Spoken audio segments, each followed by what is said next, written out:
On cadre, toc, là, impeccable. Merci d'être avec nous. Une histoire qui débute comme un véritable drame. Enfin, d'abord, si, il y a le bonheur de la maman. Oui. Et puis, très rapidement, vous apercevez que ce n'est pas un enfant comme les autres. Il va vous falloir quand même un petit bout de temps avant d'avoir le diagnostic.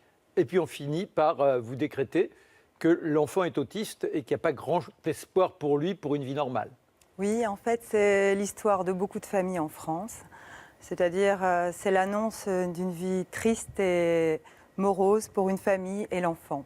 C'est-à-dire qu'on vous annonce qu'en fait, elle n'a pas d'avenir. Et je crois qu'il n'y a aucun parent préparé à ça. Non, mais c'est une évidence. Mais le problème, c'est que ce n'est pas un diagnostic. En l'occurrence, c'est une sentence. On ne vous laisse pas le moindre espoir. C'est ça. Et ça a duré pendant des années, puisque je l'ai stimulé pendant des années. On avait quelques mots, et même quand les mots sont arrivés, ils étaient mélangés. N'allons pas trop vite. On va voir comment l'histoire se déroule, oui. et jusqu'au bonheur de la libération, si je puis dire. Oui. Il n'en reste pas moins que, dans un premier temps, cet enfant, il n'y a pas le moindre contact avec elle. C'est vrai, elle ne souriait pas, elle ne nous voyait pas, elle était ailleurs. Alors on avait des petits filets, mais c'était fin et elle hurlait tout le temps, elle pleurait tout le temps. Il fallait toujours ce mouvement de balancement.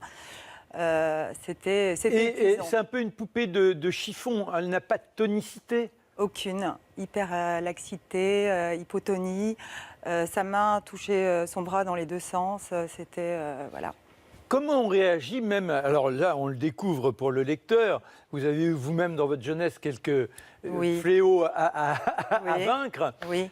Est-ce que cette force de caractère, tout de suite, vous vous dites, il va falloir l'utiliser, mais je ne veux surtout pas admettre la réalité? En fait, j'ai été dans le déni, je crois, comme beaucoup de familles. C'est-à-dire que vous avez l'ombre de quelque chose qui vous dit ça va être dur, mais vous ne voulez pas l'entendre parce que vous dites c'est pas possible. C'est pas possible. En plus, il me semble que quand j'étais petite, j'avais vu un enfant un peu atteint d'autisme et je me souviens que je m'étais dit, j'avais plaint les parents et j'avais même eu peur. Donc, je crois qu'il y a vraiment, on refoule cette idée affreuse qu'on puisse avoir un enfant handicapé. Alors les mois passent et puis la situation empire. Parce que tant qu'on est dans l'évolution du petiot, on se dit c'est normal, il a un peu de retard, elle ne se comporte pas comme les autres, mais ça va venir. En fait, on m'avait dit pour les hurlements, ça s'arrêtera au bout de 3 mois, au bout de 6 mois, au bout d'un an. Et déjà là c'est terrible à pouvoir supporter autant de beuglements, parce qu'il n'y a pas d'autre mot si je vous ai bien lu. Oui, en fait, c'est bizarre, mais je n'ai jamais autant pensé aux nazis, parce que je sais qu'ils ont torturé des juifs en les empêchant de dormir. Et en fait, le peu de temps où je dormais, je rêvais que je dormais. C'est-à-dire le peu de temps de sommeil. C'était vraiment c'était un cauchemar, en fait. Et alors, néanmoins, vous essayez de la stimuler. Alors, vous lui parlez, il n'y a aucune réaction? Oui. En fait, j'ai toujours, je crois, on me demande souvent à partir de quel moment tu as commencé à la stimuler. Mais en fait, je crois que je l'ai fait dès le début. J'ai senti quelque chose, elle n'allait pas. Si elle était sur un siège, de toute façon, elle n'allait pas tenir sur le siège. Donc, je mettais un jouet, elle allait le faire tomber. Je ramassais le jouet et je pouvais faire ça pendant plus d'1 heure. C'est-à-dire tant qu'elle faisait tomber, tant qu'elle tenait assise. Donc, ça a commencé, en fait, assez tôt.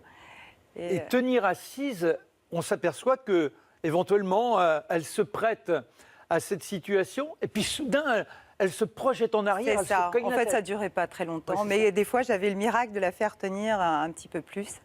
Et alors, vous allez vous égosiller, il n'y a pas d'autre verbe à lui dire « Ah !» enfin, C'est vrai. Bon, là, c'est encore après, parce que là, c'est les 2-3 premières années. Après, elle commence un petit peu à se calmer, mais elle s'éteint finalement.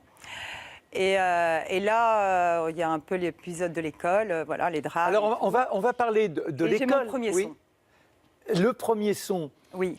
Il n'en reste pas moins que jusque-là, c'est comme si c'était une marionnette. Vous la faites parler, vous faites les questions, les réponses. Oui, ça a été encore après. C'est vraiment, en fait, ce premier... Si vous voulez, comment vous demandez à un enfant de répéter qui n'entend pas et qui ne comprend pas le mot « répéter ». Et en fait, je me souviens, c'était entre 2 pièces, je n'oublierai jamais. Et j'ai fait... Et là, elle a fait un son qui ressemblait... Mais je ne sais pas, pour moi, ça a été une révélation. Je me suis dit, elle a tenté de m'imiter, elle a essayé le son A. Et en fait, toute la journée, j'étais comme euphorique, comme si j'avais gagné au loto. Et d'ailleurs, tout le monde me regardait, mon mari, tout ça, tout le monde se disait là. Mais pour moi, je me disais, si j'ai réussi à avoir ça, je vais reproduire et on va réussir toutes les lettres, on va travailler, voilà. Passons rapidement l'épisode de l'école, Oui. il faut le lire, mais il y a quand même une sorte de folie, d'inconscience, de dire je vais emmener ma petite gamine qui est là dans son enfermement, la conduire au milieu des énergumènes qui, eux, sont frétillants. Bah, je m'en suis beaucoup voulu, mais en fait, on a envie d'être comme les autres parents. Donc on est dans le déni, là. J'étais dans le déni, et puis mon mari surtout, et toute la famille, c'était un peu insupportable. On essayait toujours de trouver, ah, elle a fait ça parce qu'il y a ça, on était toujours à... Et quelque part, je me disais, ça va être clair. Et quand, donc je savais que ça se passerait mal à l'école, parce que moi, c'était un semi-déni, vous voyez. Et là, mon mari a vu, il a été d'ailleurs choqué, et là, j'ai été moins seule. Alors, il n'en reste pas moins que quand vous reprenez votre enfant chez vous, Oui. vous continuez, alors ces égosillements, vous prenez des bouts de papier, vous essayez de multiplier, vous avez la bonne idée un jour de dire, les enfants, quand on les observe, ils aiment raconter leur journée, ils ont donc une histoire.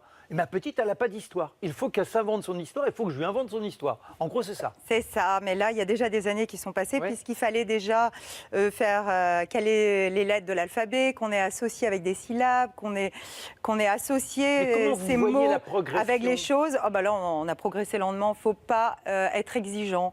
Il faut être content du petit progrès. Voilà, s'il y a des parents qui regardent, j'ai vraiment envie de leur dire ça. Le petit progrès est magnifique. Et on gagne au fur et à mesure des mois, des répétitions, on gagne des Oui, mais marches. en plus, Et là, Oui. c'est donc des années après, les cahiers, ça a été à un moment, en fait, c'était un neurologue, voilà, encore un, qui m'avait dit, vous en faites un robot, parce que j'étais toute contente de lui dire, tiens, j'ai réussi à avoir presque son prénom, tout ça. Il m'a dit, de toute façon, vous en faites un robot.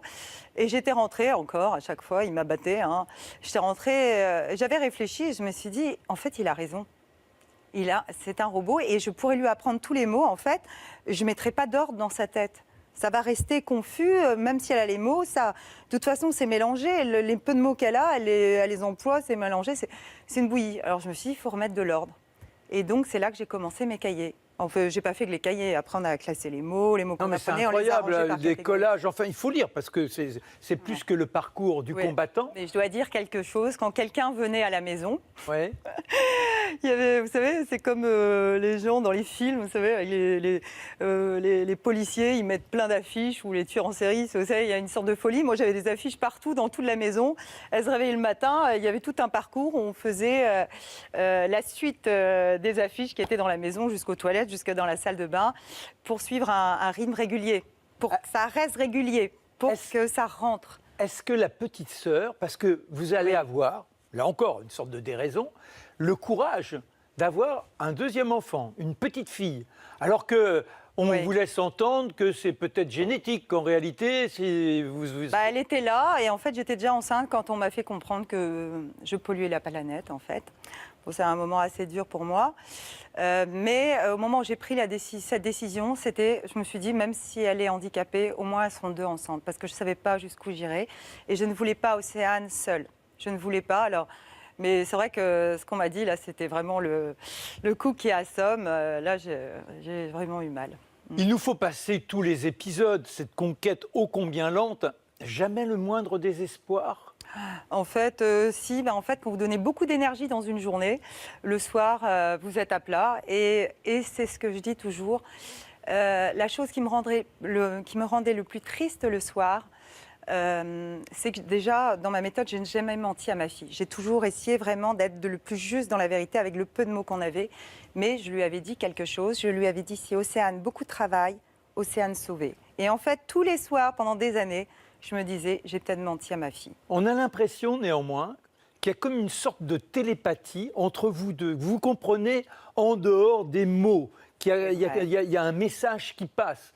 C'est le message de l'amour, mais pas uniquement. Vous décryptez ce qui est plus ou moins en germe dans son petit crâne. C'est vrai. En fait, c'est ce que ces médecins demandent, excusez-moi, là, de couper ce lien magique qui unit la mère et l'enfant, d'en faire le deuil. C'est en fait ce cordon magique qui nous relie à l'enfant. C'est-à-dire que je crois vraiment qu'il ne faut pas lâcher l'espoir, parce qu'à partir du moment où on lâche l'espoir, on en fait vraiment le deuil, vous voyez. Et alors, il y a les progrès formidables. Vous dites, j'étais une mauvaise élève de mathématiques, bien que votre père était professeur en la matière. Rebelle, hein. Et vous vous mettez à aimer les mathématiques, ou du moins... Hein, mais oui, parce qu'en fait, il a fallu lui apprendre les maths. Mais parce que j'ai dû lui apprendre différemment. Et en plus, ça m'a semblé évident, puisqu'on n'avait que quelques mots. Il allait falloir que je lui explique des choses. Comment vous expliquer tel mot, telle explication. Mais en fait, les additions, les soustractions, tout ça, ça explique que j'arrivais à expliquer des phrases grâce aux mathématiques, vous voyez. Donc c'était un beau essentiel. langage, les mathématiques. Oui, et après, avec le temps, puisqu'on est allé jusqu'à la 6e à la maison, il fallait que je ne pouvais pas lui expliquer les trucs, j'allais aux origines. Donc finalement, je me suis dit, mince, je n'avais jamais compris les maths, c'est maintenant que je les comprends. Alors ça, c'est le côté cerveau. Il y a également les gestes sur le tricycle. Un jour, vous apercevez qu'elle continue de pédaler toute seule. Enfin bon, oui, il y a toutes ces magies-là.